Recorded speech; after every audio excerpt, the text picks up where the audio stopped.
What's up, everyone? Matt Gajewski here, back again talking college basketball on Monday, March the 10th. Conference tournaments all about to begin. We have a ton that are already underway. Some champions have already been crowned. Book their tickets to the big dance. But we have a lot to get into today. It's a shorter slate, but there's still some really impactful games. Finals, semifinals, quarterfinals all across the country. Before we get started, if you like this video, please consider liking, subscribing, leaving a comment. All that helps a ton for a very small channel. We're actually almost halfway to 1,000 subs where we can eventually monetize, and then hopefully I can continue using this channel as an outlet for some college basketball fun. But I appreciate anyone who supported along the way. It really does mean a lot for a channel that is growing from a very small place right now. Let's start.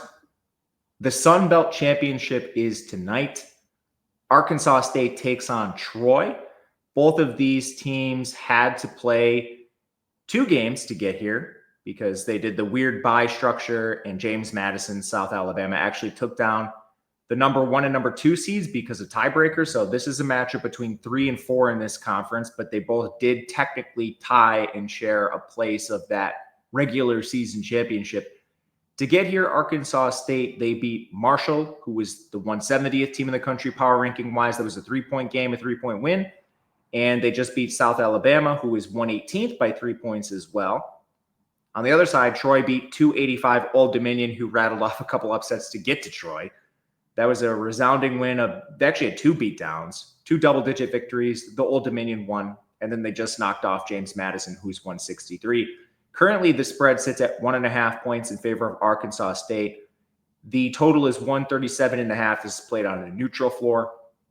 These teams did split in the regular season. The road team won both times, interestingly. Arkansas State won 84-78. That game had the thinnest of margins. That was the first matchup. There's not really too much to say there. Troy slightly out-rebounded them, but they lost the turnover battle, Troy, that is. They shot worse from the floor and from the free throw line, so Troy ends up losing the game, even though they did win the rebounding battle. The second game, Troy won 71-70, but both teams shot worse in that game. Both of them actually rebounded well. That'll happen when you have more opportunities to rebound. But Troy ended up shooting 27 free throws to Arkansas State's 18. Troy forced 3 more turnovers. And the bottom line from these first 2 matchups, very close across the board.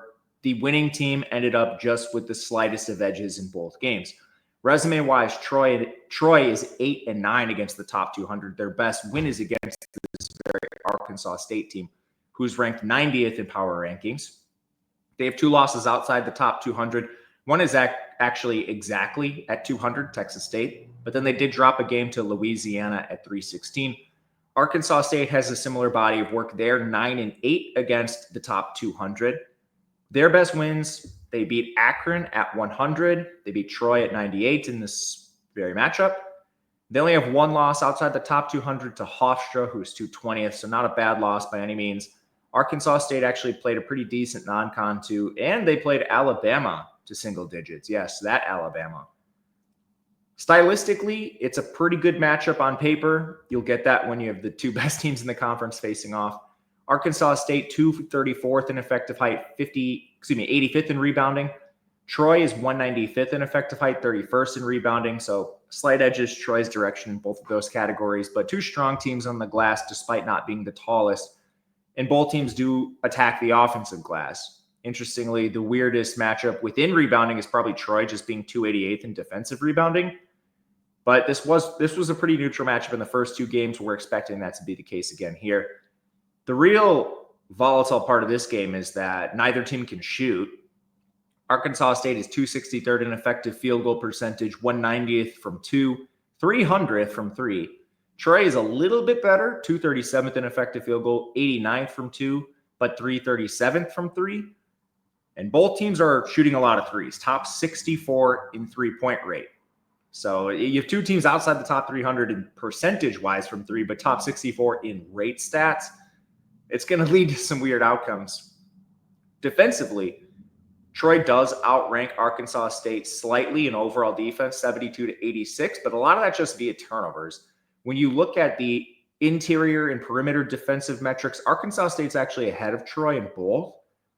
2-point defense, interior defense, it's 12-26 in favor of Arkansas State. On the perimeter, it's 19-108. So those Troy turnover numbers are really, really boosting their overall defensive numbers. But Arkansas State is only 36 in turnovers committed. This team takes care of the ball well. They don't really force a lot of turnovers themselves. But honestly, you could argue this is a matchup in favor of Arkansas State via turnover margin because Troy is so reckless with the ball. This is a very weird turnover profile for Troy. We mentioned their defensive numbers are boosted because they turn it over a lot. They turn you over a lot, excuse me. But then they're also 336 in turnovers committed. They'll turn it over a ton themselves. Arkansas State is middling in turnovers forced, but when you have a team as reckless as Troy, I actually think this kind of favors Arkansas State, which is weird considering this is why Troy's defensive numbers rank so high. But otherwise, foul margin, I think, does favor Troy, but I'm not really worried about that. Arkansas State plays one of the deeper rotations in this conference. They actually have 4 of the top 10 players in terms of overall efficiency in the Sun Belt. Isaiah Nelson, Kobe Julian, Joseph Pinion, and Taryn Todd, they're all on Arkansas State. But this is such a good matchup because you have 3 of the top 10 players on Troy. Taking Connerway, Thomas Dowd, Jackson Fields. This is a very good matchup on paper. Arkansas State's the more complete team. They go deeper if we were to extend this to like their top 7 players. That's where you really start to see these teams separate. But with a lot of micro advantages, especially defensively, I think we poke some holes in Troy's defense. That favors Arkansas State. Neither team can really shoot, so I'm not too worried about offensively. And then rebounding has been close between these teams. I would argue Troy's defensive rebounding combined with Arkansas State's strength on the offensive glass would give the Red Wolves an additional advantage. I played the Arkansas State -1.5. It is a very short slate. As you guys compare the projected scores to the spreads we see on today's slate, the margins are going to be much thinner. We don't have a lot of these games where we're showing plenty of value, but we're still going to play a couple games for sure in the Sun Belt Championship, probably the best game on tonight. There is enough value for me to take an Arkansas State -1.5 in this game. So that's where we'll start. And before we move on, if you or someone you know has a gambling problem, please call or text 1-800-GAMBLER. Must be 21 or older to play. Happy I didn't forget to say that before the final minute of the show. Next up, we have Wofford taking on Furman in the SoCon Championship. 2.5-point spread in favor of Furman, a 136 total overall. Really weird conference run out for these teams. Wofford's the 6th seed and Furman's the 5. So yes, we've already had the top 4 teams in this conference get upset, but I would hesitate to really call them strong upsets. When you look at the power rankings for this conference, up at the top, Chattanooga, they were the top power rated team. They were at 110. Samford was at 115. Then we go to Wofford actually at 120. So yeah, they're the 6th seed, but they're actually power rated the 3rd highest. And 4th is Furman at 135. Behind them, UNC Greensboro, East Tennessee State, both those teams already got upset. We actually have the 3rd and 4th highest power rated, or excuse me, the 2nd and 3rd highest power rated teams that made it to the conference title. So don't be bamboozled by the seeds in the conference tournament. These are 2 of the 3 best teams. But this is a weird conference. To get here, Wofford beat East Tennessee State by 12. They beat VMI, who had a couple upsets to get to the semifinals. That was a 20-point win. Furman beat Samford and Chattanooga. Chattanooga did not have Frank Champion, so not at full strength. But again, this is a better matchup than the seeds would indicate for this game. These teams split the regular season. The road team won both times again. Weird road team wins a lot, I guess, for these teams. Wofford took the first game 81-62. Furman only shot 23.5% from 3. They got absolutely dominated on the glass. In the second game, Furman won by 3 points, 78-75. That was the regular season finale. Wofford only shot 27% from 3 in that game. Furman still got annihilated on the glass in that game, 39-24. So that's a concern, 2 annihilations via rebounding. Resume-wise, Furman is 13-7 against the top 200. Their best win came against Chattanooga, who's 110th overall. They have 1 loss outside the top 200. It was to VMI at 289. Wofford is 7-12 against the top 200. Their best win against South Alabama at 111. They also beat St. Thomas at 126. They have 3 losses outside the top 200. Presbyterian, Elon, and VMI bottoming out there at 289. We already mentioned it. Wofford is a much better rebounding team. It doesn't make any sense because Wofford is 304th in effective height. They have a 6'9 center, Kyler Filowich, but they're still 21st in rebounding. Furman is 49th in effective height. They are about 250 spots ahead of Wofford in size, but they're 181st in rebounding. And this played out on the court twice already. Absolutely dominated on the glass by Wofford in both games. It's a huge concern for Furman. Both teams shoot a ton of threes. Furman is 78th in effective field goal percentage, actually 78th from 3 as well. And they're facing the weaker defense. Wofford's defense does have plenty of concerns. They're 227th overall, 200th on the interior, 214th at three-point defense. So Furman shooting threes is a path to success for this team. They're going to need it. And then on the other side, Wofford's not a bad shooting team either. 96th in effective field goal, 180th in three-point percentage. Furman's defense is better. They're 182nd overall, 106th on the interior, 62nd on the perimeter. So this is a pretty tough scoring matchup for Wofford on paper. As far as the periphery, neither team forces many turnovers. That slightly favors Furman. Wofford will struggle with fouls more than Furman. But there's some weird optics in this game, and we need to talk about the players individually on the court. So we mentioned the rebounding advantage for Wofford. They play through their 6'9 center, Kyler Filowich. He's been good everywhere, really, except shooting and shooting free throws. If you watched Wofford play yesterday, you probably saw a gentleman shooting underhand from the free throw line. That's Kyler Filowich. We need this to stop, man. One of the allegations we fight as college basketball fans, and probably the biggest knock that NBA fans can say about college basketball, is the talent level. And we're talking about Wofford here. We're talking about the SoCon, so it is what it is. And they'll tell you, like, these guys can't hit shots. These guys don't play offense. They can't score. It's true. But we can't have guys shooting underhand from the free throw line. You're not even trying. We just can't. We cannot have it at this level of college basketball. I don't care if you shoot 25% from the free throw line. At NBA, if you want to grow the game of college basketball and have maybe NBA fans who are upset about their stars not playing, what is actually put on the court every single night, they can't flip on the SoCon championship and see someone shooting underhand from the free throw line. Flat out, absolutely can't have it. Someone needs to step in and stop this before it gets to the NCAA tournament and real NBA fans that are watching for the first time all year see this nonsense. Anyway, he's still shooting 30% even underhand. Like, what? Anyway, so he's their best player. You just have to stop him and you stop Wofford. And then on the other side, Furman plays much differently, as you can probably imagine with their rebounding numbers. Their point guard, PJ Smith, is their stud, which is a matchup advantage Furman will exploit in this game. We actually make this mathematically a pretty strong play towards Wofford's direction. I'm hesitating, and I'm not going to play this at the 2.5. One, Furman's taking some money, which is a bit concerning.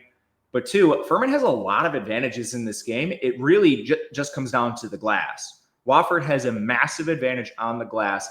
If you can find a way to neutralize that, Furman should run away with this game.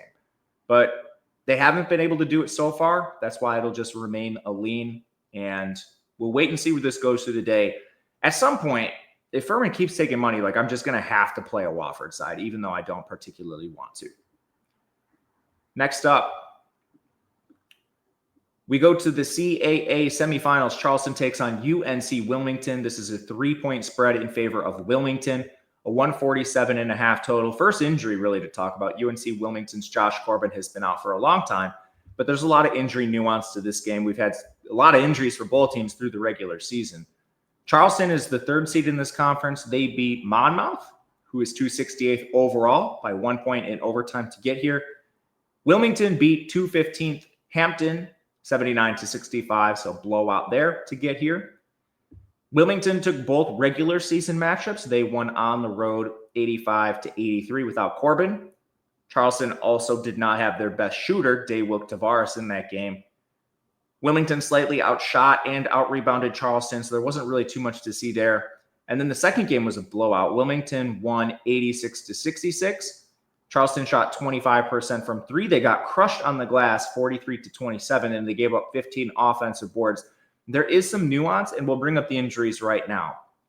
Because on top of like Daywilk Tavares being hurt for parts of the season, this Charleston team has basically had every single contributor miss games. Darren Boyd missed 2 games. Daywilk Tavares missed 6. AJ Smith missed 3. Lazar Djokovic missed 4. CJ Fulton missed 1. And in this matchup, the second one at least, where we see the gap in rebounding, Djokovic was coming off an injury. The previous game he got injured, played single-digit minutes, and he tried to play through it because this was a huge regular season game in the conference, but he was only able to play 11 minutes before he had to exit again, and that was the fewest minutes he played all season. Tavares is their best rebounder. He's their 6'11 center. They don't really have another player who's a strong rebounder on this team, so having Djokovic out of the game was a huge problem for this Charleston team, and they got absolutely slaughtered on the glass. They give up 15 offensive boards to Wilmington in that game. But I think just parsing through the actual context, that was a big reason why. Stylistic, actually, let's do resumes first. Wilmington, 8-2 against the top 200. Their best win is against Charleston. They have not played a very difficult schedule. The highest opponent they faced this year was Kansas. That was the non-con. They got slaughtered. The second highest they faced was Charleston. I mean, this is a very low schedule, very weak schedule. They have 5 losses outside the top 200 as well. They bottomed out against Colgate at 257 and Howard at 311. So definitely some holes you can poke in Wilmington's schedule. They still have the 2 head-to-heads. So you can't poke a hole in that. Charleston is 7-6 against the top 200. They beat St. Joe's at 78. 109 FAU, 113 Loyola Chicago, only 2 losses outside the top 200. The lowest coming to Monmouth at 268. I mean, if you do want to poke a hole in the head-to-heads, I think you just point to health for Charleston. They've played a better schedule. They have better high-end wins, fewer low-end losses. It really just comes down to those head-to-heads that give Wilmington the scheduling favor in this game. Charleston is 71st in effective height, 207th in rebounding. Again, they live dangerously depending on Djokovic. Wilmington is 109th in effective height, 23rd in rebounding. So the shorter team, again, is significantly ahead in rebounding metrics. But we already kind of poked a hole in the second crushing on the glass in the second game. Wilmington does attack the offensive board, so that's at least noteworthy. But I think it might be a little more even than the numbers indicate because of the injuries. Both these teams are excellent shooting the ball. Charleston 104th in effective field goal, 134th from 2, 91st from 3, and Daywilk Tavares shoots 43% from 3. They also have Darren Boyd and CJ Fulton over 37%. I think it might be even better, their 3-point percentage, if Tavares didn't miss a quarter of the season. Wilmington is 188th in total defense, 200th on the interior, 204th from the perimeter. So avenues will certainly be there for this Charleston team to score. Wilmington can score themselves. They're 102nd in effective field goal, 84th inside, 185th from 3, but they don't shoot as many 3-pointers, which makes sense for this roster. Charleston has pretty good defensive metrics, but their weakness is inside, 218th in interior defense, where Wilmington is going to score with those height advantages. So it's strength on weakness offensively for both teams against the opposing defense. Turnover margin, foul margin favor Wilmington, but not drastically. Again, I think we're just maybe underrating Charleston a little bit considering all the players they've had injured, specifically in the previous matchup against Wilmington. Just overall efficiency-wise, Charleston has 2 players in the top 10 of the CAA, and they're really top-heavy. CJ Fulton and Ante Berzovic, who we haven't mentioned much so far on this stream, both elite players. But Wilmington does have 4 in the top 10. Their top 2 are Kamari McGriff and Donovan Newby. It's just an awesome game in this conference. I'm sort of taking the approach that I think there might be some meat left on the bone for Charleston. The model just takes into account what we've seen so far. And what we've seen so far is Charleston play a lot of games with players out. Wilmington has not had that. Unfortunately for Wilmington, I'll bring up one of my favorite UW-Milwaukee transfers. Elijah Jamison only played 4 games, then entered the transfer portal. Would be a lot sicker if I could watch him play. but we make this pretty close to the spread, show some slight value on Charleston. I'm going to intuitively say that there might be a little bit more and play this at the +3.5. I think that's a completely fine number. And I think there's a chance it might move as people get a little bit up to speed with what Charleston's done this year. Let's go to the West Coast Conference. They're playing their semis. Only really one game to talk about, and it's San Francisco versus Gonzaga. Pepperdine keeps upsetting teams, so now they're 20-point underdogs against St. Mary's. We won't really touch that. But San Francisco enters this game as a 14.5-point underdog to Gonzaga. The total is 156. Marcus Williams is out for San Francisco. They're holding him out, and that is really important in a game like this. They just knocked off Washington State yesterday, but that's not really saying too much. And this is Gonzaga's first appearance as they secured the mega buys to get to the semifinals. Gonzaga took both regular season games, and San Francisco was at full strength then. They won 88-77 at home. Then they won 95-75 on the road in the season finale. Crushed on the glass in both games. Resume-wise, this is what really dings these West Coast teams. San Francisco's 1-4 against the top 25. They did beat St. Mary's once. Their only loss outside the top 50, their only losses, I should say, came to Bradley at 95, Washington State at 122, and Santa Clara at 58. So good body of work for San Francisco. Gonzaga's 0-4 against the top 25. They dropped both their games to St. Mary's. They also have losses outside the top 25 to San Diego State and Indiana. So that's why you see them projected so low in the seeding stuff, like probably as low as a 9. I don't think they'll actually get a 9, but anything between a 6 or a 9 wouldn't surprise me for Gonzaga because of some of the L's they've taken. Excuse me, their best wins were against San Diego State and Indiana. Their losses were to West Virginia, Oregon State, and Santa Clara. So even worse. Let me just rephrase that quickly. 0-4 against the top 25, dropping to St. Mary's twice, and then a couple additional losses to San Diego State and Indiana at 43 and 44. Their losses, man, I cannot get this correct. 0-4 against the top 25, best wins against San Diego State and Indiana. Their losses outside of like the St. Mary's in the top 25 came to West Virginia, Oregon State, and Santa Clara. So it's a poor body of work. Sorry for the log jam and confusion in my own notes. Probably just need to rephrase that. But let's talk stylistics briefly. There's not much to really say about San Francisco. Their best players out of this game. He's their best shooter. He's their best offensive creator. It's Marcus Williams. He shoots 42% from 3. He's their best offensive creator. I don't really know what to say. Beasley did fine in their last game, their backup point guard, but that was against Washington State. Now you're playing Gonzaga. The only advantages you can really point to, San Francisco outranks Gonzaga in 3-point defense. Again, it's 3-19. It's close. Turnovers forced. Gonzaga's not turning the ball over a ton, so does that even really matter? And fouls drawn. Gonzaga is aggressive. They don't care about fouls this much because they have so much depth. It is what it is. I would find it very surprising if San Francisco hangs in this game. They're pretty tall. They can't rebound, though. They're 83rd in effective height, but 91st in rebounding. Gonzaga is 17th in rebounding. You're going to get crushed on the glass. Gonzaga can shoot and defend.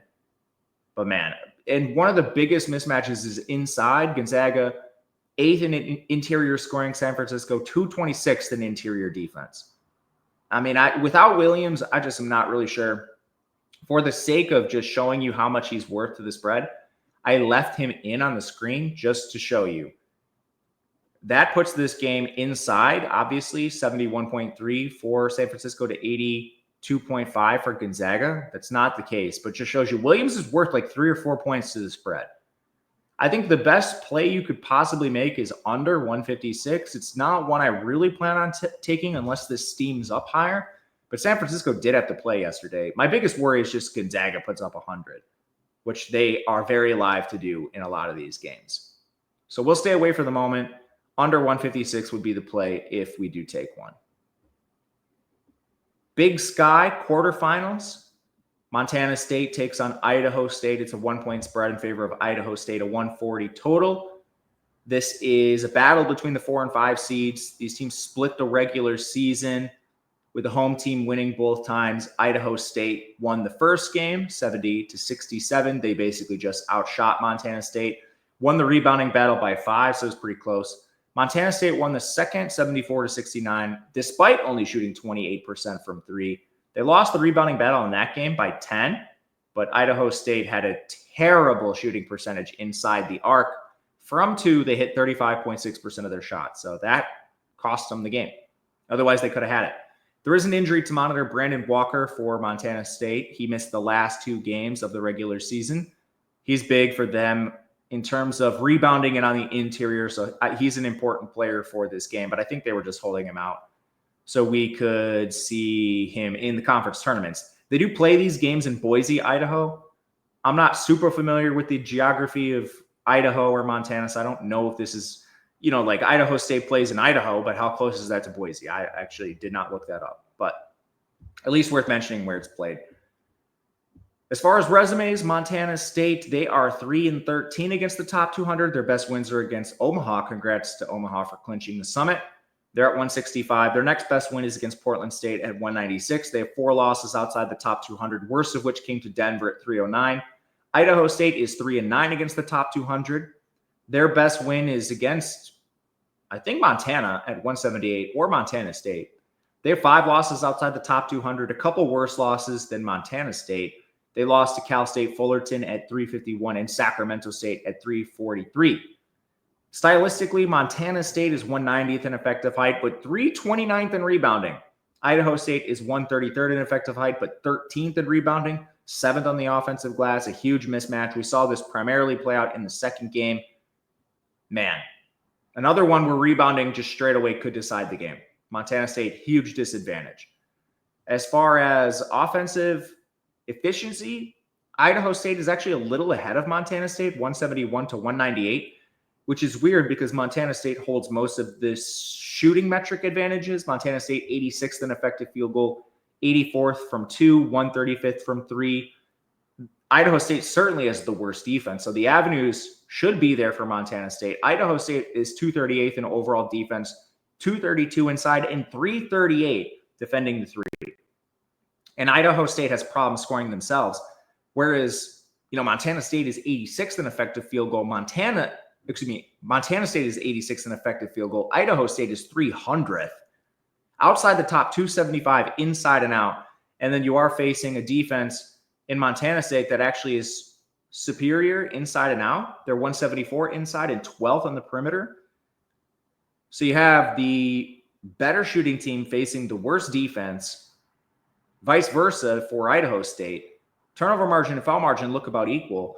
Really, this comes down to 2 things for Montana State here. Can you stop Dylan Darling, the point guard for Idaho State, who's the entire offense basically, and can you rebound? I don't have the exact answer. They did a pretty decent job mitigating the rebounding in the first game, not so much the second game. And then can Montana State get out of their way a little bit? I'm not sure what they're doing with some of their rotation. Bryce Zephyr, the North Texas transfer, plays over Jed Miller. They need to trade spots in the starting lineup. Like, Miller is the 3rd most efficient player in this conference. Zephyr is 81st. Can we just change the starting lineup here? And even if it's a small sample thing, Miller maybe wouldn't play as well if he started and had to get more minutes. 78 spots in efficiency at your point guard position? Like, can we please switch this? And then I really want to see Brandon Walker's status. He's the best rebounder on the team. And we need to talk about Max Agbanpolo, the USC and Utah State transfer. For being 6'9", he has no business being as bad as he is rebounding. If we saw a little more effort from him, maybe this rebounding gap wouldn't be as wide. But Walker at 6'7" is the best rebounder for this team. Maybe Jade Mullins, the Washington State transfer, can get his nose towards the glass once in a while too. We make this actually Montana State favored by 0.03. I haven't played this yet just because it's been taking money in Idaho State's direction. Perhaps that's a Brandon Walker thing. We don't have his status. So, there are people that move markets with inside information. It's just the way it is. If Walker's out, I would have less interest in Montana State. And for the record, we haven't projected in this projection, which gives you Montana State favored. With Idaho State taking money, maybe I should be a little more hesitant here and just wait and see, which I haven't played this yet. So that's kind of what I'm doing. And it's just that. If this gets to +1.5, +2, I'll fire it without the news. If it remains in this +1, if it moves towards Montana State, I'm going to wait for the Walker news. That'll be in Discord. We play a lot of stuff in Discord before and after the stream. If you want access to that, you get all the plays live as they come through. You get projections for all the games, spreads, totals. You get player projections for all the major games. With conference tournaments underway, they're actually including more of these mid-majors, low majors. Those will be there as well. And then hoping to debut the March Madness tool tomorrow. We'll see if we can actually get it out there. Just working on a few more of the projections for that. But Montana State +1 will end up on the card in some form tonight. To the Horizon, we have the Horizon semifinals. My Milwaukee team got upset by this very Oakland team, who now plays Robert Morris. The spread is 3 points in favor of Robert Morris. The total is 140.5. These games are played in Indy. Oakland had to win 2 games to get here. They actually played in the opening round of the Horizon. They beat Green Bay, crushed them. Then they beat Milwaukee in Milwaukee. Very sad. Robert Morris just had to beat Wright State to get here. They won by 21 points. As far as the regular season, Robert Morris won both of those matchups. They won 79-71 on the road, then 73-71 at home. Oakland only shot 24% from 3 in the first matchup. That basically was the decision point in the game. Oakland shoots a ton of threes. They don't shoot them that well. When they hit 24%, they're rarely going to win. They did improve in the second game, but in that game, Robert Morris also improved. So Oakland above 40% from 3, but Robert Morris hit 50%. Just going to be very hard to win when your opponent shoots 50% from 3. As far as resumes, Robert Morris, 8-4 against the top 200. They beat Cornell and Milwaukee. Those are their 2 best wins. Lost 4 games outside the top 200. Delaware, Youngstown State, and then Detroit is the worst one at 338. Oakland is 5-11 against the top 200. They beat Loyola Chicago and Milwaukee twice. So they have some good high-end wins. They also played a more difficult schedule. As far as like top 100 opponents, Robert Morris only played West Virginia. Oakland played Boise, Illinois, Kansas, Michigan State, Oregon State, Arkansas. Oakland has 6 losses outside the top 200, though. That's 2 more than Robert Morris. They bottomed out against Eastern Michigan, so not quite as low as Robert Morris against Detroit. But yeah, it's tough to parse the schedules because Oakland played just such a much more difficult schedule in the non-con than what we saw Robert Morris do. As far as the stylistics in this game, Oakland is the shorter team by a pretty significant margin. They're 355th in effective height. Robert Morris is 236. Robert Morris has a pretty stark advantage on the glass, 44-159. Offensively, the advantage goes to Oakland just overall, but I am a little nervous about this. Effective field goal gap actually favors Robert Morris. They're 160th, and Oakland is 225th. And I think that just comes down to Oakland's taking too many threes. They're 330th in three-point percentage, 93rd in three-point rate. And it's not the best matchup. The Robert Morris defense is significantly ahead of Oakland, over 100 spots in total efficiency. Their strength is inside, which honestly is where Oakland's more efficient and where they should take more shots. They're 190th in three-point defense. So it's pretty neutral matchup there. And then defensively, Oakland, man. Like, this team is 288th defending the 3. That's where Robert Morris is a little better shooting the ball. This is a pretty bad matchup for Oakland on paper, but they've just been closer efficiency-wise than the spread indicates. So, like, a +3 is very neutral to me. We make it like minus, I don't know, 2.5 or so, somewhere in that range. You can see on the screen, Oakland comes in as a slight value, not one enough to play in this game. I guess one other spot I'm pretty interested in is the total. It's sitting at 140.5. Oakland is 346th in tempo. This is a bottom 30 team in the country, bottom 20 team in pace of play. Robert Morris is faster. They're 129th, but this is a neutral location, which generally is not great for points. The slower team has an easier time dictating the pace. The more I talk myself into it, the more I'm considering an under in this game, which is terrifying considering the Horizon unders I've played already just in the past week. For reference, like I played Detroit under that went screaming over, played Green Bay under against Oakland that went screaming over. So I'm going to hesitate, but I think I actually prefer the under more than the Oakland side in this game. And then let's close it out with the second game in the Horizon doubleheader. Youngstown State takes on Cleveland State, 2-point spread in favor of Cleveland State, 139 total. This game has some injuries, unlike most of the ones we've talked about. Youngstown State's E.J. Farmer's out again. He might come back. I doubt it. He spent a couple of stints injured this year. Most recently, he's missed the last 4 games. In Cleveland State's Reese Robinson, not as impactful as Farmer. Farmer's, in the top 30 in efficiency. I think he's 33rd in this conference. Robinson's out to the top 60.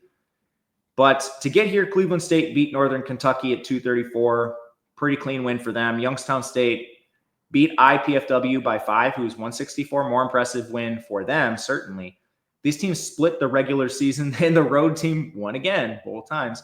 Youngstown State won 80-72, and then they shot 42% from 3. Cleveland State shot 50% from 3 and out-rebounded Youngstown. So, weird game. Cleveland State won that one. As you can see, I got this show together pretty quickly this morning, so I'm finding some typos in my notes. Cleveland State won the first game and shot 42% from 3. Was Youngstown State. Cleveland was at 50%, so it's just hard to win like that. The second game, Youngstown won 68-60 on the road. Cleveland State only shot 15% from 3 in that game. Rebounding was pretty close, but yeah. Really, really even body of work between these teams in the regular season. I'll touch up these notes before they go to Twitter. As far as the resumes, Youngstown State 6-7 against the top 200. Their best win is against Robert Morris. 4 losses outside the top 200. The worst one coming to Western Michigan at 296. Cleveland State is 4-7 against the top 200. They've played a very easy schedule. Their best win is against Milwaukee at 146. They lost 4 times outside the top 200. Worst one came against Morehead State at 325. My goodness. And they basically kind of got towards the top of the horizon by playing the bottom end of it at first. And then they've gone 4-5 in their last 9 games, largely playing the top of the conference. I think there's some concerns with Cleveland State. These rosters are just comprised a little bit differently overall. When you look at the stylistics in this game, Youngstown State, they have the big center, Gabe Dines, 120th in effective height. Cleveland State's 222nd. They don't know how to rebound despite having a 7'2 center. Cleveland State has the advantage on the glass. It's not by a lot, but it's at least worth mentioning. Neither team can shoot. Both teams outside the top 235 in effective field goal percentage. And both teams outside the top 275 from 3, which is concerning because they both shoot, at least this Youngstown State team shoots a ton of threes. Cleveland State plays a little more effectively, but they're the worst team overall in shooting. They're outside the top 200 on interior defense. You're facing Dines. This is a very even matchup, a very greasy matchup without a lot of strengths for either team. We make this slightly in favor of Cleveland State, that 2.1, minus 2.1. But this is another one where I'm looking at an under. I don't know why I'm so interested in these Horizon unders. This one less so than the Oakland one. The tempo is 60th for Youngstown State, Cleveland State at 259th. But both advantages for either team, I guess, kind of lines up with the defensive advantage for the opposing team. Cleveland State being a little better inside, you have to face the best rim protector in the conference in Dines. Conversely, Youngstown's just going to shoot threes and they're horrible at it, so it doesn't even really matter that much what Cleveland State does on defense. But their defense is the best part of their team. They're 117th overall. So this is one we're going to lean in under and not play.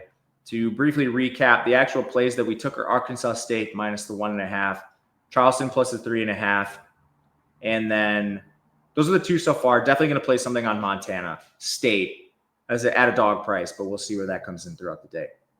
Thank you guys for watching. Appreciate you. We'll be back tomorrow talking more college basketball. And until then, good luck.